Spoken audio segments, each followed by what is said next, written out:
Lorsque Poutine révèle au monde une vérité cachée et dit que Jésus-Christ est noir, ça veut dire qu'il reconnaît l'antériorité de la civilisation africaine sur toutes les autres. Ceci voudrait dire que toutes les religions dites révélées tirent leur origine des textes sacrés africains. Poutine reconnaît que l'Afrique est le berceau de l'humanité. En déclarant officiellement et défiant quiconque de prouver le contraire que Jésus est noir au lendemain des attentats de Moscou, le président russe Vladimir Poutine révèle ce gros secret que beaucoup de prêtres ont été assassinés pour l'avoir effleuré. Comme ça, il démystifie tout, restitue au peuple noir son histoire et casse le mythe de supériorité des races. C'est pour cela qu'il dit en ouvrant ses archives secrètes, de 1400 ans, tous les saints, les apôtres bibliques sont uniquement de race noire, et que le peuple noir a longtemps été méprisé, négligé y compris son histoire, qui était falsifiée et oubliée au détriment d'une nouvelle histoire fictive qui a été réécrite à maintes reprises sous différentes versions et compilée par des païens idolâtres et racistes. La Bible est à l'origine l'histoire des Noirs même.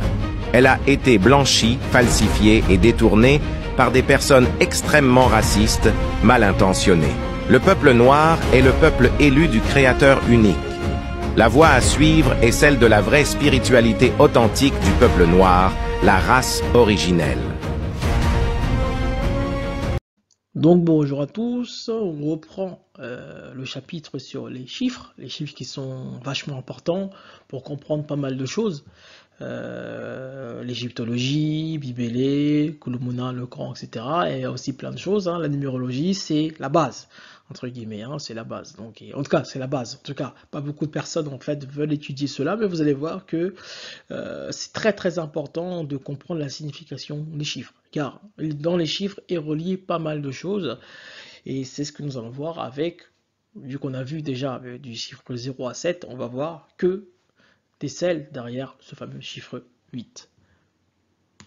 Donc comme d'habitude, petit récapitulatif, donc vous savez bien que moi, attendez, moi j'adore ça, les petits tableaux Excel, etc. Donc je vous montre, donc voici on a fait de 0 à 7. Donc ici on a vu le 0, la dernière fois on a vu le 7, donc d'après Bibélé, on nous décrit du chiffre 1 au chiffre 7, on va dire c'est assez simple, on va dire, entre guillemets, c'est-à-dire que la Bibélé nous décrit la signification des chiffres, et nous avons juste confirmé, ok? Donc pour prouver que Bibélé a raison, c'est-à-dire pour prouver que la Bible elle a raison, on est parti voir que signifie le chiffre 1. Est-ce que le chiffre 1 veut dire la lumière? Exact, on a vu que le chiffre 1 veut dire la lumière. C'est vrai. Le chiffre 2, est-ce que le chiffre 2, ça veut dire les étoiles? Ça veut dire multiplier, porter, étendre. C'est vrai. On a vu le chiffre 3, est-ce que ça veut dire la terre, le fruit, les herbes, etc. On a les lastres, etc. Ça, on a vu. Donc on a vu du chiffre 1 au chiffre 7. Donc ce que dit la Bible est vrai. Donc ceux qui écrit la Bible, ou celui qui a écrit la Bible, avait connaissance de la langue. Forcément. Okay, donc c'est pas un hasard d'avoir écrit cela. Après, que vous croyez ou pas en fait au contenu de la Bible, ça c'est encore autre chose. Mais ce que je veux dire par là, c'est que la signification des choses est réelle. Okay, c'est ça qu'il faut comprendre avant d'aller sur la croyance de Moïse, de Jésus, etc. Okay, c'est de ça que je parle. Souvent, je mets vraiment le point dessus. C'est que ceux qui ont écrit ce livre, ou celui qui a écrit ce livre, avait connaissance de la langue originelle. Car ce n'est pas un hasard d'avoir fait ce texte comme cela. Okay, donc on a vu que c'est réel, c'est vrai, c'est confirmé. Okay, donc c'est pour ça que j'aime dire, c'est pas j'aime dire, mais on l'a prouvé X fois, que Bibélé, c'est-à-dire la Bible, Kulumuna, le Coran, et on va voir même tous les textes anciens sont bel et bien à l'homme noir, à l'homme africain. Okay, et donc ici, on va étudier, il nous reste le chiffre 8 et le chiffre 9, et quand on aura bouclé, vous verrez qu'on va aller beaucoup plus loin dans la compréhension. Ok? Donc voilà. Donc, petit récapitulatif des bases que nous avons apprises, pour ceux qui viennent, sur notre chaîne. Après, pour ceux qui nous suivent depuis pas mal d'années, il n'y a pas de problème, mais bon, c'est juste pour vous mettre les bases. Après, que les gens soient contents ou pas, c'est pareil. on vous a prouvé X fois, on le prouvera encore X fois. Ok, donc on a vu que l'homme noir est le premier, ça c'est la science qui le dit, ça c'est pas moi qui le dis, je n'ai rien inventé. On a vu que le sud c'est le soleil, donc en fait c'est être en haut, hein, et on a vu que le nord c'est être en bas. Ok, donc lorsqu'on voit les premières cartes du monde faites par les premiers géographes, on voit bien que le sud est en haut et le bas c'est le nord. C'est ça en réalité la bonne, en fait, on va dire la bonne direction entre guillemets. Donc quand on vous dit par exemple dans le dans le Coran, qu'on vous dit de prier, en fait la prière en réalité, la bonne direction c'est en fait prier vers le sud, on prier vers le haut, non, on prier vers les Zoulous entre guillemets. Donc c'est pas de prier vers la fausse maison sacrée, parce que la maison sacrée n'est absolument pas, on l'a vu, n'est absolument pas en Arabie Saoudite. L'Arabie n'est pas du tout là-bas, hein, pour ceux qui ne savent pas, ni la Palestine est là-bas. Hein, mais bon, ça, je pense que maintenant vous le savez. Hein, après, comme j'aime bien dire, si vous n'êtes pas content, c'est pareil. Mais bon, on vous prouvera encore une fois plein de vidéos je ferai sur la géographie, sur l'histoire, en tout cas pas sur l'histoire, mais géographie, histoire si vous voulez. On va essayer d'évoluer sur les cartes, ok. Donc voilà, mais bon, ça c'est, voilà, on va dire, c'est, je dirais pas que c'est simple, ouais, c'est simple quand même parce que les descriptions, on va dire qu'on peut pas trop se tromper, donc, en fait, ok. Ensuite, on a vu les Éthiopiens. Donc, pour les anciens Grecs, les Éthiopiens, même quand on parle d'Éthiopie, c'est les hommes du centre. Hein, donc, les hommes du centre, c'est-à-dire le Gabon actuel, l'Angola, le Congo, l'Afrique centrale, etc., etc. C'est ça ce qu'on appelle les Éthiopiens. Même, on peut même aller un peu plus loin, c'est l'Afrique subsaharienne. Okay, donc, au 15e siècle, quand vous parlez d'Éthiopiens, on parle des hommes du centre du monde. Okay, c'est ça, les Éthiopiens. Ok, ça il faut bien le comprendre. Donc c'était pas l'océan Atlantique, c'était l'océan Éthiopien. Ok, ça il faut bien le comprendre. Hein. Donc la fausse Éthiopie qu'ils nous auront inventée à l'est, ce n'est pas du tout l'Éthiopie. Ok, ça il faut bien que vous le mettez ça en tête. Ok, l'histoire est racontée par le vainqueur, mais que dit le vaincu et que dit l'histoire de manière générale. Ça il faut lire. Ok, c'est ce que nous sommes, c'est ce que nous essayons de vous faire comprendre à travers nos vidéos. Ok, donc ensuite on a vu que l'homme noir, les premiers hommes ce sont les juifs, hein, donc les juifs ça veut dire noir, mais ça on verra plus tard quand on étudiera Judas, même si on a déjà vu un peu Judas à travers Cana, c'est-à-dire Cain, pour ceux qui suivent nos vidéos. Hein. Donc on a vu que Père Davati nous dit que le pays des hommes noirs, donc c'est le pays de Canaan, forcément, donc Hérodote, Davati, Tacite, etc. etc. Okay. On a vu, donc hiéroglyphes, hébreu, arabe, sumérien, langue africaine, langue mère. En fait, ok, hein, donc ça, c'est des choses qu'on voit tout le temps. Et donc la conclusion de la sagesse est donc dans les langues des langues noires. Donc pour comprendre le monde, il faut tout simplement parler africain, tout simplement. Ok, donc quand je dis comprendre le monde, c'est-à-dire que plus vous allez lire des anciens livres, plus vous remontez, plus ça va être entre guillemets, on va dire, compliqué. Mais pour comprendre ce qui est compliqué, c'est-à-dire pour comprendre les hiéroglyphes, il faut parler africain, car ce sont des langues africaines qui sont marquées. Ok, c'est tout simplement ça. Si tout le monde faisait ça, on avancerait dans le bon sens. Ok, et on découvrirait énormément de choses. En plus, le pire, c'est qu'il y a maintenant une IA qui est là. Ils ont mis en place des IA, etc. Vous imaginez, si l'IA pouvait parler langues africaines, vous imaginez, si on mettait l'IA par rapport aux hiéroglyphes et qu'on arrivait à tout déceler, ce serait vraiment incroyable. Hein. On partirait beaucoup plus loin que le faussaire, entre guillemets, le faussaire de Jean-François Champollion. Ok, donc voilà. Ensuite, encore d'autres bases, donc que veut dire le terme arabe, que veut dire le terme Coran, donc bon, ça, vous avez l'habitude, hein, donc l'omba, l'oba, le fameux niveau 0, hein. Niveau 0, c'est les langues africaines, donc ça veut dire être noir à compter, parler, prononcer, donc ça c'est arabe. Hein. Donc niveau 1, c'est-à-dire l'hébreu moderne actuel, donc c'est être noir, parler, affirmer. Ok, ça c'est en hébreu moderne. Et l'arabe d'aujourd'hui, entre guillemets, c'est l'habitant de l'Arabie. Donc si vous dites quelqu'un qui est arabe, pour lui, ça veut dire habitant de l'Arabie, alors que ça ne veut pas dire que ça. Ok. Donc voilà, donc parler arabe, c'est parler noir, parler comme l'homme noir, parler africain. Donc le Bouela, souvenez-vous, c'est le prophète Abel. Hein. Donc ça c'est dans les langues africaines, dans les langues en Kikongo. Donc j'ai choisi Bouela, je crois plus l'appeler Bala, Bella. Mais bon, j'aime bien Bouela, ça sonne bien, ça fait stylé. Ok, donc Bouela, hiéroglyphe, langues africaines, la sagesse. Ok. Donc ici, je vous décortique ici le Coran. Donc le Coran en niveau 2, je transforme en niveau 0. Kulumuna, c'est-à-dire descendre, parler intelligemment, expliquer, enseigner, ça veut dire Coran. Donc Coran veut dire arabe, son avis que ce fois, et voilà. Ok. Donc après, je vous donne ici l'étymologie, mais bon, vous avez l'habitude. Souvenez-vous qu'à l'origine, il n'y a pas de voyelles dans les textes anciens, que ce soit en hébreu moderne, que ce soit en arabe moderne, il n'y a pas de voyelles. Ok, donc c'est la racine consonantique qui est le plus important. Donc ce sont les consonnes qui donnent le sens des mots. Et les voyelles sont là en fonction, entre guillemets, de votre pays, de votre nation, de comment vous parlez, et même également les consonnes également peuvent être changeantes, certes, parce que moi, par exemple, si j'habite en France, par exemple, je sais pas, je mets MN, par exemple, ça se trouve dans d'autres pays, le M n'est pas prononcé, ou le N est prononcé différemment, ok, ou le N c'est un H, ok, donc c'est ça qu'on appelle l'étymologie, c'est l'art de passer d'une langue à une autre. Ok, donc c'est pas parce que moi je dis MN que dans d'autres pays on va dire MN. C'est ça, en fait, l'étymologie, c'est ça là.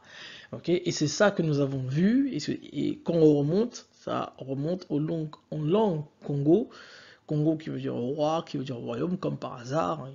Mais bon, ça on verra plus tard que ce terme Congo est également présent tout le temps dans les hiéroglyphes que vous appelez les hiéroglyphes égyptiens. Ok, le terme Congo est toujours présent. Ok, mais bon, bref, on verra ça un peu plus tard quand on étudiera les hiéroglyphes concernés. Ok. Qu'est-ce que je voulais dire? Et oui, voilà un peu le petit croquis qui décrit en fait comment on fait les langues, comment sont construites les langues de manière générale. Donc celui qui a fait ce croquis-là, il est franchement incroyable. Franchement, il a entièrement bien compris. Ok, donc voilà. Ensuite, notre petite table, notre petit dictionnaire étymologique que j'ai mis ici. Donc, vous avez l'habitude, hein, ça c'est, on vous donne des exemples. Donc, toujours ma pyramide de niveau. Niveau 0 pour moi, c'est le niveau absolu, l'écriture africaine. Le niveau 1, l'écriture biblique. Le niveau 2, l'écriture coranique. Le niveau 3, le grec, le latin. Parfois, je mets le niveau 2 ici. Parfois, le niveau 2, parfois l'écriture coranique, je le mets au niveau 3. Voilà. C'est juste pour que vous compreniez un peu comment sont faites les langues et même comment on fait pour décortiquer tout cela. Ok, donc là, je vous ai mis quelques exemples pour comprendre. Par exemple, ici, le P égale le V égale le W, on vous donne des exemples. Donc, Vader, parfois on dit Vader, parfois on va dire dans d'autres, on va dire faveur, on va dire pater. Ok, et ici, on voit que on dit wagon, mais ici, parfois on dit wagon aussi, donc le W égale le V. Ok, donc voilà. Donc voilà. Ok. Et ensuite, on vous donne d'autres exemples. Ça, vous avez l'habitude. Donc, comme d'habitude, la méthode est toujours la même, hein, c'est-à-dire de regarder comment est fait, entre guillemets, le chiffre 8, par exemple. Donc, on regarder dans Bible, c'est-à-dire dans la Bible, on va voir comment est utilisé. Ok, que vous y croyez ou pas à la Bible, au Coran, comment on appelle ça, putain, je perds mes mots, aux Anunnaki, pardon, etc., aux Sumériens, peu importe comment vous les appelez, tous, c'est pas grave que vous n'y croyez pas. Ok, mais ce qu'il faut bien savoir, c'est que quand vous partez en Égypte, il y a bien des pyramides qui ont été faites. Ok, quand vous partez du côté de l'Irak, etc., les Sumériens, on voit bien des statues, etc. Donc, ce sont des personnages entre guillemets qui, malgré nous, on a l'impression qu'ils ont existé. Ok, donc du coup, comment il faut faire? Quelle méthodologie faut faire pour essayer de voir ça là? Bah, il faut essayer de voir des textes qui parlent d'eux-mêmes. Ok, et dans les textes qui parlent d'eux-mêmes, essayer de voir comment comment est fait le texte et comment les langues sont utilisées. Par exemple, ici, nous, ce qu'on veut faire, ce qu'on veut voir, c'est comprendre le chiffre 8, bah, prendre un texte qui paraît ancien et essayer de voir comment est utilisé ce fameux chiffre 8. Par exemple, quand on prend la Bible, on a l'impression que, même que vous y croyez pas, je parle pas forcément côté religieux, C'est un texte ancien qui nous parle de prophètes, certes, mais qui nous parle de villes, de pays, de rivières, etc. Et il y a les chiffres qui sont utilisés à l'intérieur. Donc comment sont utilisés ces chiffres-là? On a déjà prouvé du chiffre 0 au chiffre 7, on va dire du chiffre 1 au chiffre 7 si vous voulez, que ces choses-là, les mots qui sont utilisés sont bel et bien africains. Est-ce que le chiffre 8 c'est pareil? Donc c'est pour ça que je pars regarder toujours dans des textes anciens, qui paraissent anciens. Ok, donc comprenez-le bien. Ok, en sachant que nous avons trouvé la méthodologie pour le chiffre 0 à 7 et nous avons même trouvé la méthodologie pour tout d'ailleurs pour l'instant. Ça nous marche bien pour l'instant. Donc là, on va essayer de chercher à quoi correspond le chiffre 8. Ok, donc le chiffre 8 n'est pas utilisé comme le chiffre 1 au chiffre 7, où on nous décrit le premier jour, le deuxième jour, troisième, quatrième, cinquième jour. Donc directement, on part voir dans mes BLE comment est utilisé ce fameux chiffre 8. Ok, pour savoir, est-ce que ça dit vrai? Est-ce que ça nous parle? Souvenez-vous comment nous faisons pour comprendre un texte ancien, pour comprendre un mot ancien, il faut regarder son environnement. Et son environnement, comme j'aime bien le dire, est hiéroglyphique. Qu'est-ce que j'appelle hiéroglyphique? C'est-à-dire que toute la phrase, en réalité, veut dire la même chose. C'est-à-dire que toute la phrase utilise en réalité les mêmes consonnes. Si on remonte à ces niveaux en question, si on remonte à la source, comme dirait Jean-François Champollion, avec les hiéroglyphes, c'est comme si toute la phrase, c'est comme si tous les hiéroglyphes veut dire la même chose. Okay, donc les hiéroglyphes qui sont utilisés, dans Bibélé, donc les mots qu'on utilise dans Bibélé, en réalité, c'est comme si c'était une poésie. Okay, une poésie qui utilise en réalité les mêmes sons. Ok, donc voilà, pour ceux qui ne comprennent pas. Ok, donc voilà, je reprends ici, c'est juste une petite parenthèse.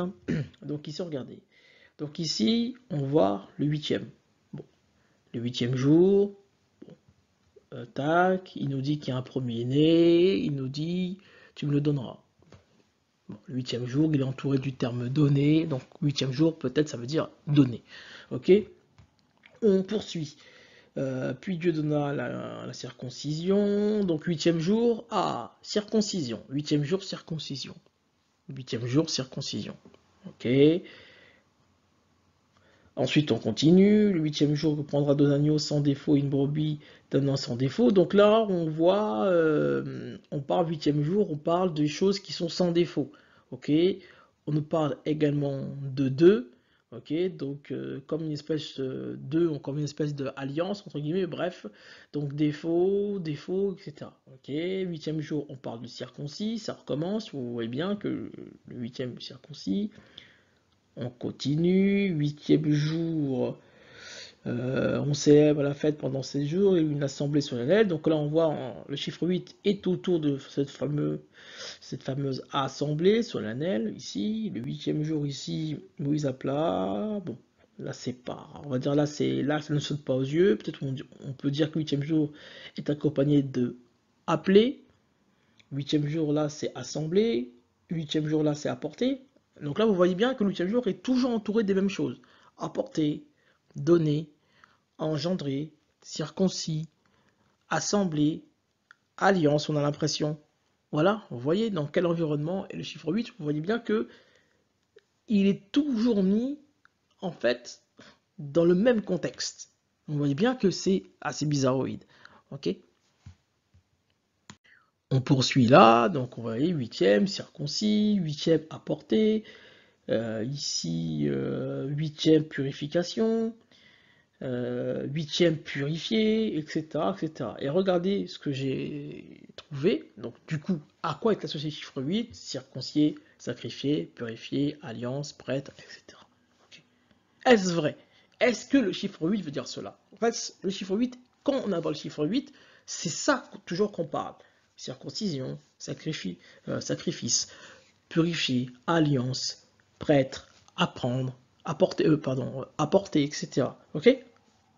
Donc, est-ce que c'est une coïncidence que tout ça est autour de ce chiffre? Nous savons très bien que non.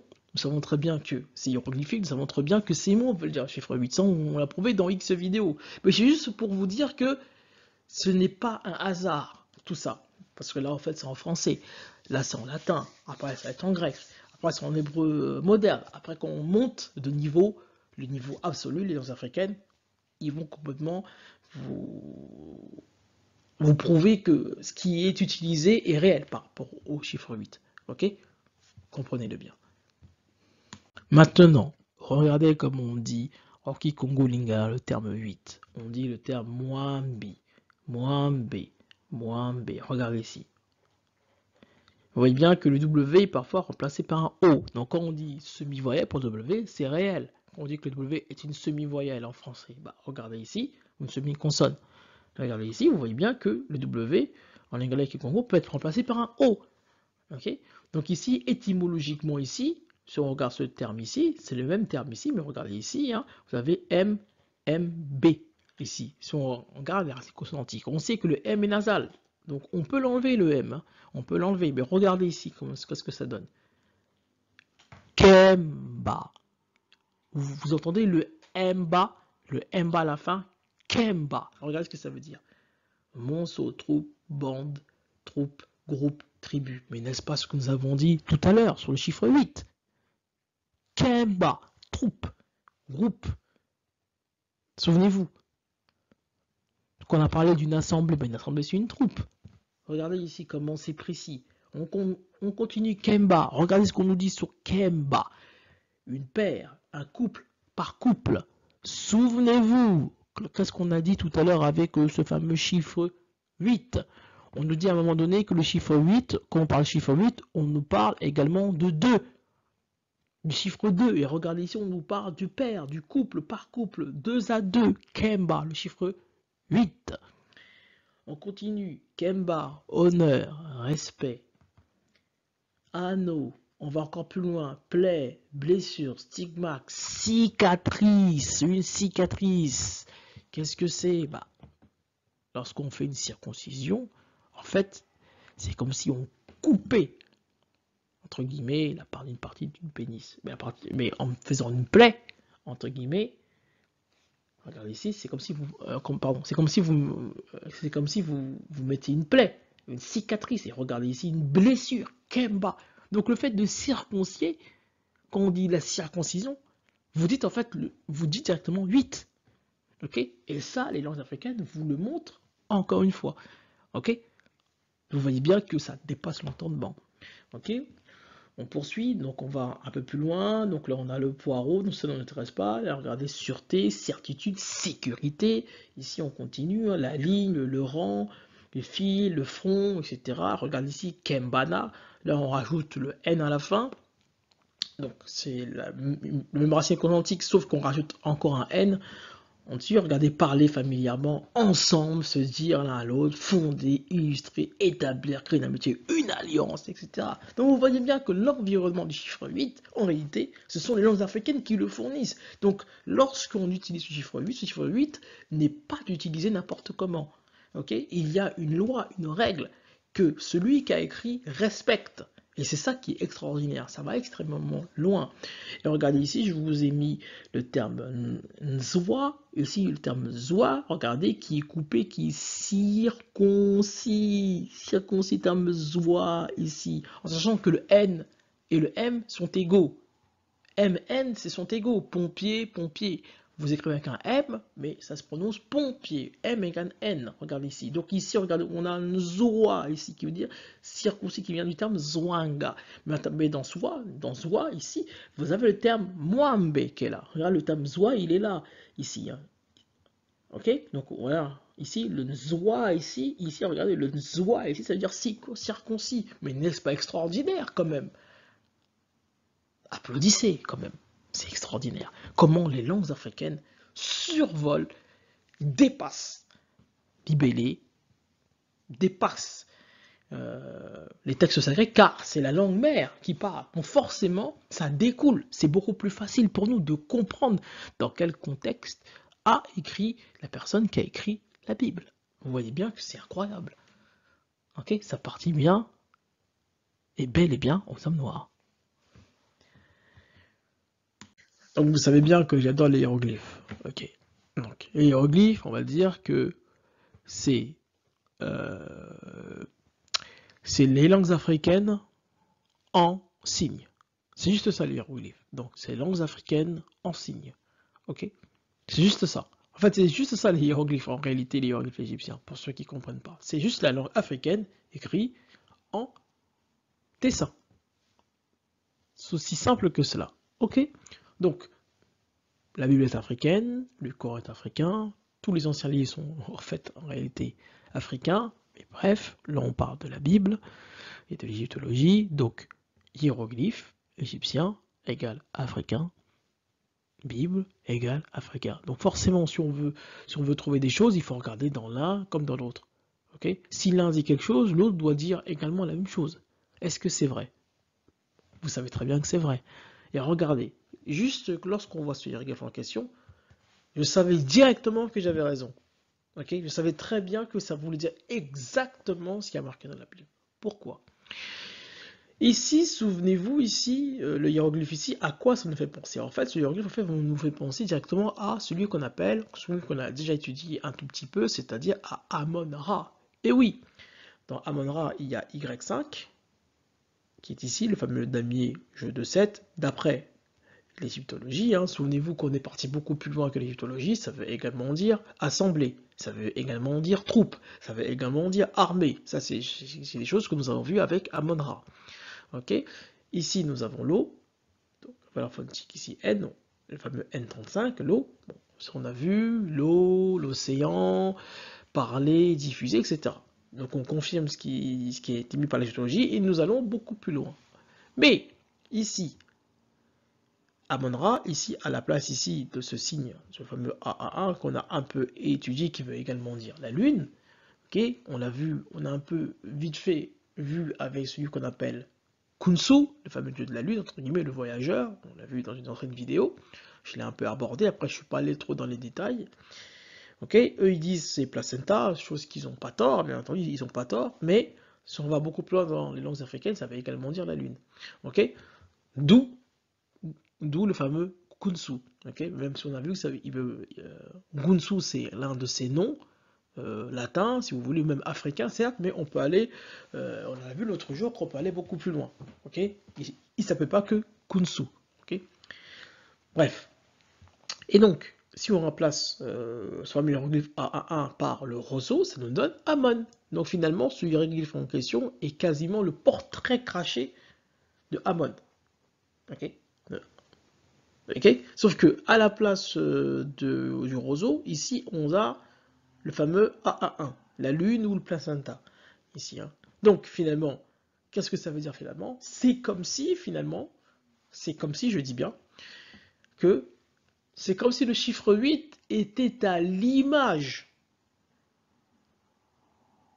du chiffre 1, en sachant que Ra, on a vu que Ra, c'est le 1. Okay, donc c'est comme si le chiffre 8 était l'image du 1. Quand je dis l'image, c'est-à-dire que ici à la place du roseau, ici donc Amon, ici nous avons la lune. Donc si on remplace le chiffre 1 par le soleil, si on remplace ici le roseau par le soleil ici, en fait soleil, Amon, Ra, ok, soleil donc on a vu le 1, et bizarrement la lune qui est entre guillemets à l'inverse. La lune c'est la nuit, le soleil c'est le jour. Ok. Donc ça, c'est juste un petit clin d'œil. Ok. Et regardez. Quand vous mettez, par exemple, le yin et le yang, si vous mettez le yin et le yang, en fait, c'est comme si, en fait, le signe, c'est comme si vous avez un 8, entre guillemets. C'est-à-dire, vous avez le jour et vous avez la nuit. Vous avez le bien et vous avez le mal. Vous avez le mal et vous avez le bien. Ok. Ce qui est en haut est égal à ce qui est en bas. Ok, il y a toujours un opposé. Ok, donc le soleil, ici la lune. Et regardez maintenant. Donc là je vous ai mis, là je sais pas pourquoi j'ai mis ça. Ouais, ça c'est une racine qu'on avait à aborder. Donc souvenez-vous ici Y5 qu'on a vu, ça veut dire assemblée, ça veut dire troupe, etc. Là, l'eau j'ai dit, placenta, j'ai bon, le fameux A1, on l'a vu avec la lune. Donc, je vous ai un peu dit avec Khunsu que ça veut également dire la lune. Le placenta, ils ont également raison. Hein. Mais regardez, souvenez-vous, regardez.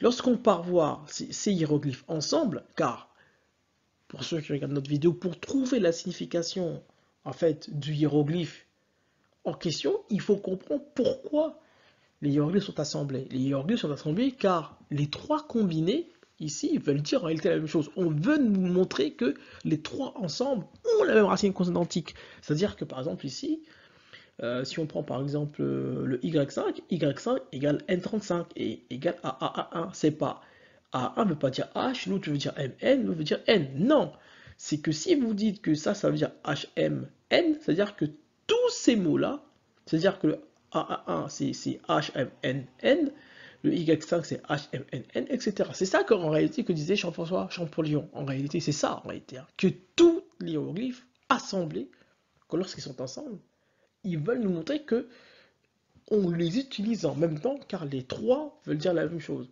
À ce moment précis, on veut vous cibler un mot en réalité. En fait, là, c'est comme s'ils veulent cibler un mot. Ils ciblent un mot. Ils vous disent, pardon, que le placenta, si le placenta est avec le damier du jeu, c'est net, et s'il est avec l'eau, les trois veulent dire quelque chose. Donc, il cible quelque chose. Donc, il faut trouver le mot qui veut dire les trois en même temps. C'est ça que ça veut dire en réalité. Ça, c'est des choses que nous avons déjà vues. Et regardez comment c'est exceptionnel. Regardez comment c'est exceptionnel. Le mot qu'on peut utiliser ici pour dire le 8, ici, c'est Mbu. Mais Mbu, c'est un mot que nous avons vu également pour Amon. On a vu que Amon peut également se dire Mbu. Et regardez comment c'est exceptionnel. Regardez. On a Mbu qui veut dire le grand lac, le mer, l'océan. Donc ici, le N35. Nous avons le Mbu, le jumeau. Souvenez-vous, le jumeau, le chiffre 2. Souvenez-vous, ce qu'on a vu tout à l'heure dans Bibélé, dans la Bible, quand on nous parle de père, quand on nous parle de 2. Regardez ici, le jumeau. 2, jumeau, c'est 2. Ok, regardez comment, c'est exceptionnel. Le Mbu, l'océan. L'océan, ici, on continue, c'est quand même exceptionnel. Et regardez maintenant ici, regardez ici. Vous avez comme une espèce de cercle, ici, la lune, mais regardez, on dirait qu'il y a des traits par-dessus, là. On ne comprend pas très bien, c'est flou, c'est bizarre. Regardez comment c'est exceptionnel, regardez, écoutez bien, regardez bien ce qui est marqué. Regardez bien ce qui est marqué. Attendez, je ne le vois pas. Mbu, en masse. Ensemble, en bande. En bande, regardez ici. En bande, regardez. Aussi, vous avez deux bandes ici. Hein. Deux bandes. Ici, deux. Souvenez-vous encore avec le chiffre 2. Vous avez ici deux bandes. On vous dit en bande. Donc, regarde, on vous indique un peu. Et regardez ici juste après. Mbu, voir trouble. Voir trouble. Exactement. Ici, si vous regardez, c'est comme si, regardez, si vous le fixez ici, c'est comme si vous voyez trouble. Mais c'est vrai. Regardez, voir trouble qui a la vue faible. Mais qu'est-ce que ça veut dire? En fait, ça veut dire la nuit. Bah oui. La nuit, et regardez, veut dire ici, regardez, noir comme du charbon. C'est ça qu'on vous dit noir comme du charbon. Donc ici, on peut dire Mbu. Mais Mbu, la racine de Mbu, c'est quand si vous me disiez Ambu, Mwambe, derrière. La fameuse racine Mbe, Hamba. Si vous rajoutez ici un A, ça donne Hambu. Hambu, ça donne Hambe. Ça donne Mwambe, ça donne le chiffre 8. Mais c'est vraiment exceptionnel. Incroyable. Incroyable. Juste avec ce hiéroglyphe-là, on comprend pourquoi le chiffre 8 se dit Mwambe. Se dit Mbu. Ok? Donc le chiffre 8, entre guillemets, c'est comme si c'était l'image du chiffre 1. Ok? Incroyable. Donc là, je mets Kunsu, le petit rappel ici. Donc là, je vous ai mis le hiéroglyphe en question. Donc Kunsu, vous regardez, qui est le dieu de la lune dans la mythologie égyptienne. Donc forcément, c'est le dieu de la lune. Forcément, dans ce hiéroglyphe, il y a la lune. C'est logique. Bizarrement, il nous dit seulement que ça veut dire placenta pour l'interrogation. Après, ils n'ont pas tort de dire de placenta. Okay, dans le sens où, bon, on verra un peu plus tard par rapport à sa chevelure ici, c'est un enfant qui est tressé ici, hein. Mais la tresse ici, si on représente, pour ceux qui ont vu notre vidéo, si on représente le hiéroglyphe par rapport à ce qu'on prend Kunsu, il est tressé. La tresse, elle est là la tresse. C'est un enfant, ici, c'est un enfant, c'est un jeune homme. Le jeune, il est là. La lune, ici, qui est là, bah en fait, elle est là. Ok? Donc c'est juste pour vous dire que les personnages à représenter, bah, dans leur hiéroglyphe, forcément, il y a forcément leur signe, forcément. Mais que nous disent les hiéroglyphes? Les hiéroglyphes aussi, en fait, nous disent un défi. Le hiéroglyphe nous dit, trouver, en réalité, le hiéroglyphe veut dire trouver le mot qui associe tous ces signes en même temps. C'est ça que ça veut dire. Donc, il faudrait, comme d'habitude, aller chercher dans les langues africaines comment on dit jeune homme ou comment on dit jeune. Et dans le terme jeune, forcément, on va trouver la lune, forcément, on va trouver tressé, tissé, etc. On va forcément trouver l'eau. Ok, c'est ça en fait que ça veut dire, c'est trouver le nom qui correspond à tout cela. En fait, quel hiéroglyphe ou quelle racine consonantique correspond à cela. C'est aussi simple que cela. C'est pas celui-là c'est un A, celui-là c'est un M, celui-là c'est un O, celui-là c'est un V, etc. Non, c'est le terme utilisé qui représente tout cela. Donc, cherchez dans ce hiéroglyphe-là, cherchez dans ce hiéroglyphe-là, cherchez dans ce hiéroglyphe-là. Forcément, vous avez un point commun qui fait les 5. Et c'est là qu'on va après composer le mot de Kunsu. Donc par exemple, si on va chercher par exemple par exemple, comme je vous ai dit dans jeune, bah, ça se trouve jeune se dit par exemple K-N-S. Donc du coup, vous verrez que pour dire jeune, l'aube va aussi se dire K-N-S. Il y a forcément un mot en cas de S qui veut dire O. C'est comme ça en réalité qu'on détermine les noms hiéroglyphiques là, ça on verra plus tard lorsque je ferai un chapitre entier sur les rois égyptiens, lorsqu'on fera un chapitre entier sur tout ce que vous appelez les divinités entre guillemets et égyptiennes, vous allez voir qu'en réalité ils ont plusieurs noms, forcément, ils ont plusieurs racines consonantiques, forcément, parce qu'ils n'ont pas qu'une seule, il n'y a pas que Kunsu, on peut l'appeler de différentes manières. Et c'est ça qui est représenté par le hiéroglyphe. Mais bref, c'est un petit aparté. Donc là, je vous remets le diapositif, entre guillemets, pour Amon. Pour ceux qui ne s'en souvenaient plus, hein, donc je vous ai mis ici Amon, vous regardez ici. Donc vous avez ici le fameux Rosso ici. Hein. Donc là, je dis bien que le chiffre 1 est l'image du chiffre 8. Hein, donc le soleil égale la lune, c'est-à-dire qu'en fait, c'est complémentaire. Ok, hein. Et bon, c'est juste pour vous donner un peu, entre guillemets, en fait, les façons, en tout cas, la façon que voient, en tout cas, les façons comment les numérologues, en fait, voient le chiffre 1 par rapport au chiffre 8, hein, de manière générale. Après, ils disent pas tout ça, mais en général, c'est ça. Et ça, ils n'ont pas tort de le dire, car finalement, le hiéroglyphe de Amon qui représente en fait le 1, son contraire, entre guillemets, son inverse, entre guillemets, c'est le chiffre 8. Ok? Donc voilà. Qui est ici, pardon. Donc, je dis voilà, mais en fait, qui est représenté ici. Ok? Donc finalement, ici, on a HM, ici, on voit ce fameux HMN, ici, donc Amon, en fait, on retrouve dans le 8, on retrouve Amon. Ici, hein, donc là, ça se dit Amon. Ici, donc là, on retrouve Amon. Okay, donc c'est logique. Ok?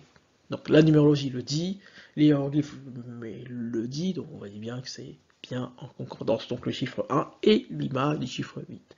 Ok? Ou le 8 et l'image du chiffre 1, peu importe comment vous le prenez. Donc le yin et le yang. Ok?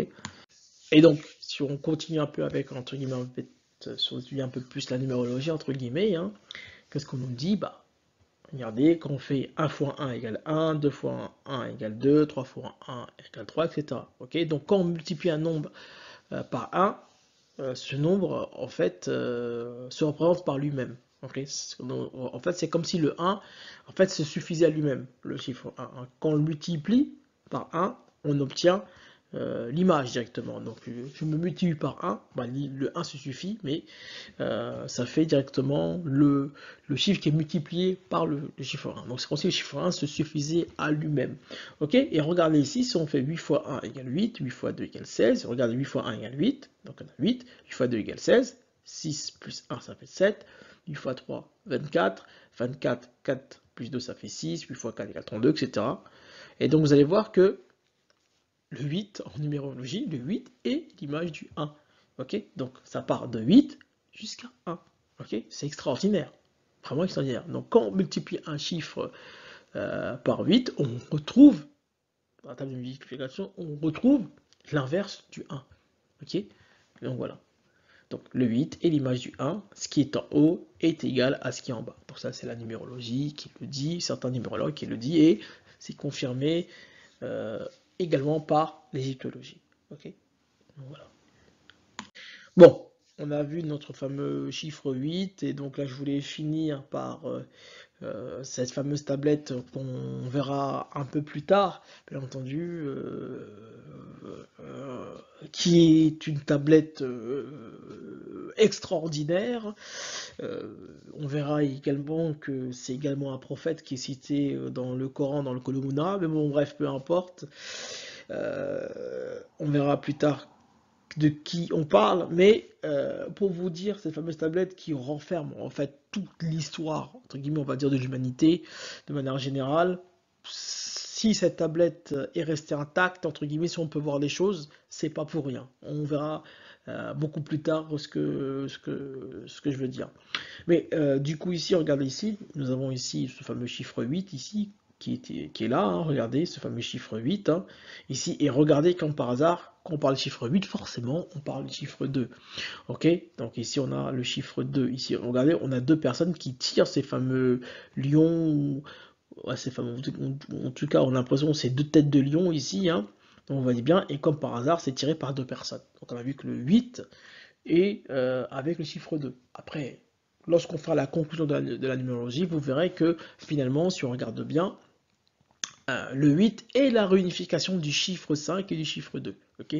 Mais bon, ça on verra lorsqu'on fera la conclusion sur les chiffres.